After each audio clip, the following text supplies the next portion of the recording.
Today I'm going to be rotating the tires on my 2008 Lexus LX570, and this process should work the same for all third generation Lexus LX models. Once you've parked your vehicle on level surface, and in this case I'm using my garage so there's no issues there, it's time to assemble the tools you need. Inside your tailgate you'll find the wrench that you'll need for the lug nuts.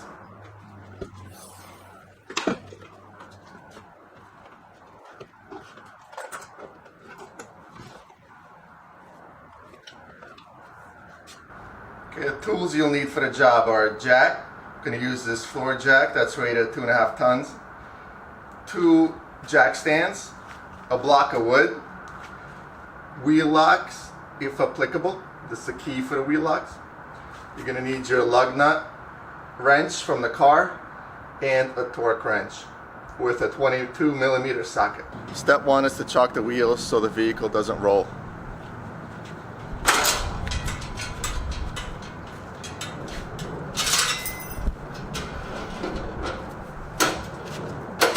I used the old ramp that I had and I placed it on the opposite side of where I'll be working from. Now that we ensure that the vehicle won't roll forward, we could go ahead and use the lug nut wrench, and if you have wheel locks, go ahead and get that out, because now we'll just be loosening up the lug nuts on both left side wheels so we can jack the car up and remove the lug nuts later. Okay, as you know, lefty loosey, righty tighty, so we'll be going to the left. We also want to go in a star pattern. That means you just skip a bolt every time you loosen up, and that way you'll get them all. Another tip is to go ahead and use your body weight to loosen these up.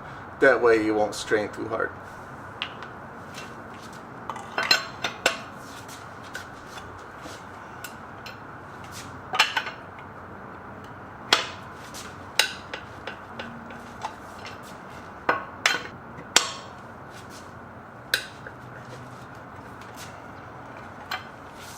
Here I have a wheel lock, so I'm going to go ahead and use the key to put it on the lock and loosen that up.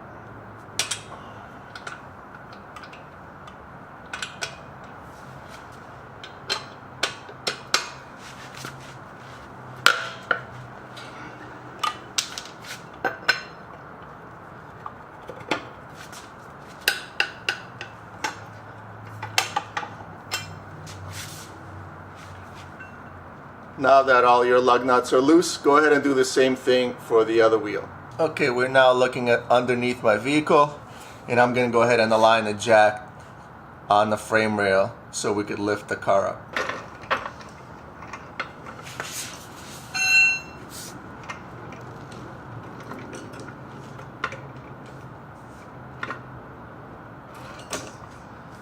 I want to make sure I avoid any kind of sensitive parts here and just get the main frame rail.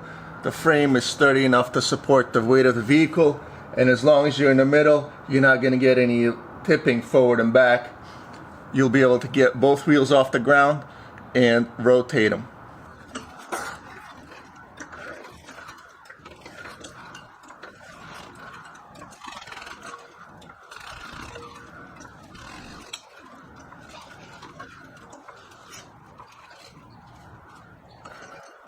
Okay, now that both wheels are off the ground by just a little bit, around an inch is fine. You don't need to go higher than that. I'm going to grab some jack stands and I'm just going to set them underneath the frame to make sure that if should anything happen to my jack, the vehicle will be safe and I'll be safe as well.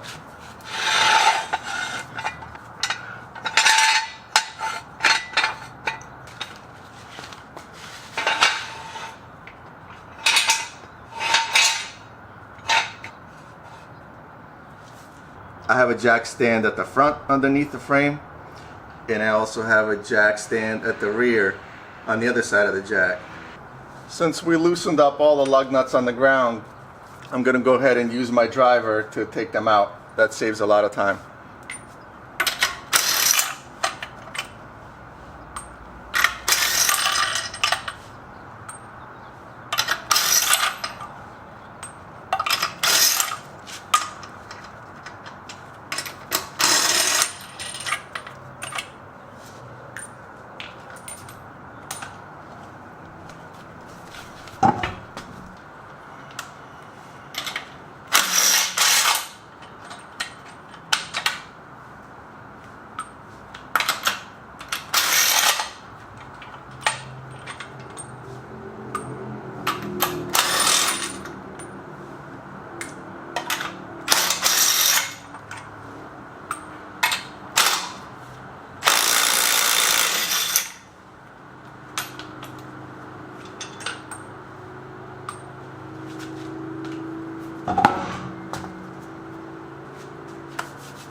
rotation is simple. You're just going to take the front wheel and move it to the rear, and take the rear wheel and move it to the front.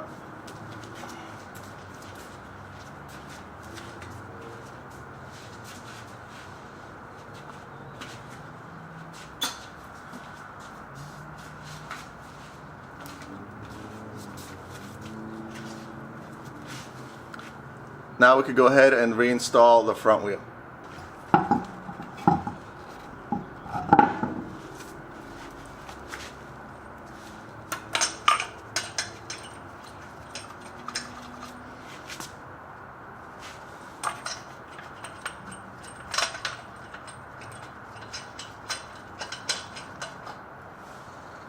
I'm going to thread the lug nuts on by hand first.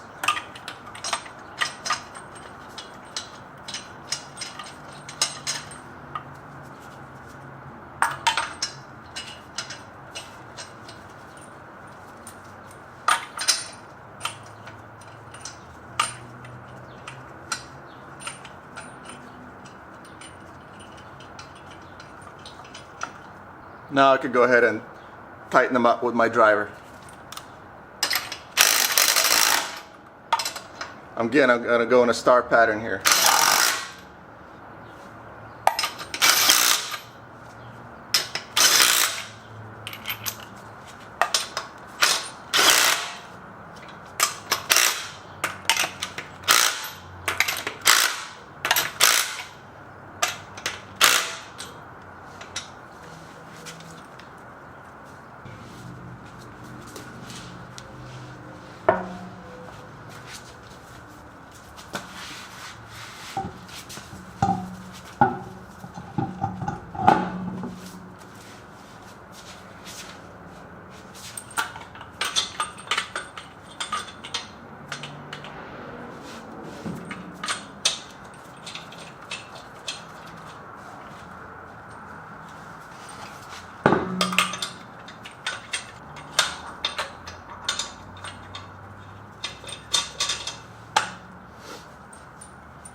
Okay, now that you have all the lug nuts kind of hand tight, firm on the wheels, you could go ahead, remove the jack stands, and lower the vehicle on the ground.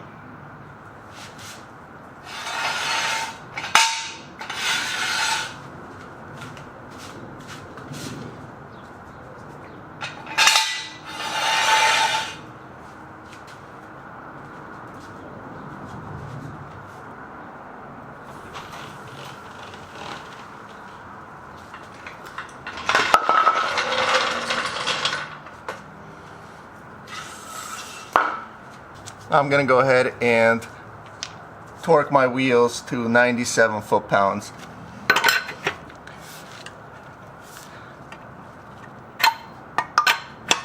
So first I'm just going to go around with the lug nut wrench.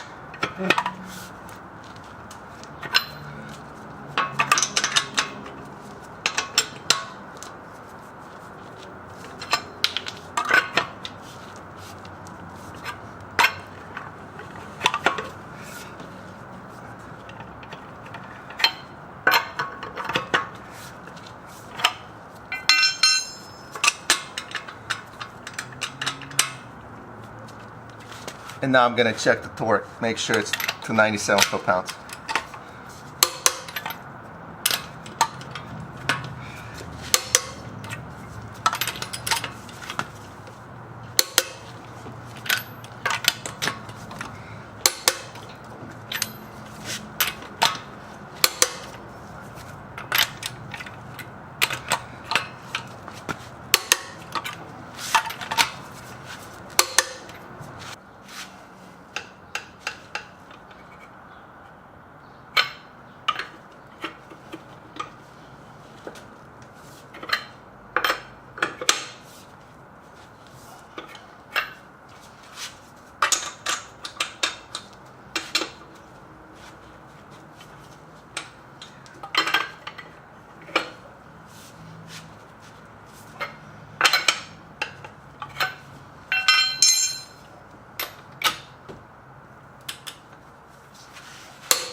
Alright, I'm finished with the job. I'm upstairs now and cleaned up.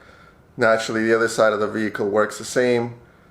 And you want to recheck your lug nuts after driving a few hundred miles, making sure that nothing came loose. I'm going to throw up a tire rotation diagram because you can work in your spare if it's the same style wheel. In my case, my wheel is a little bit different.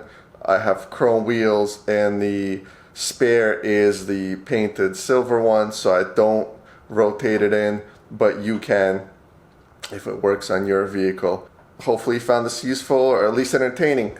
If so, go ahead and like and subscribe, please. Thanks. See you next time.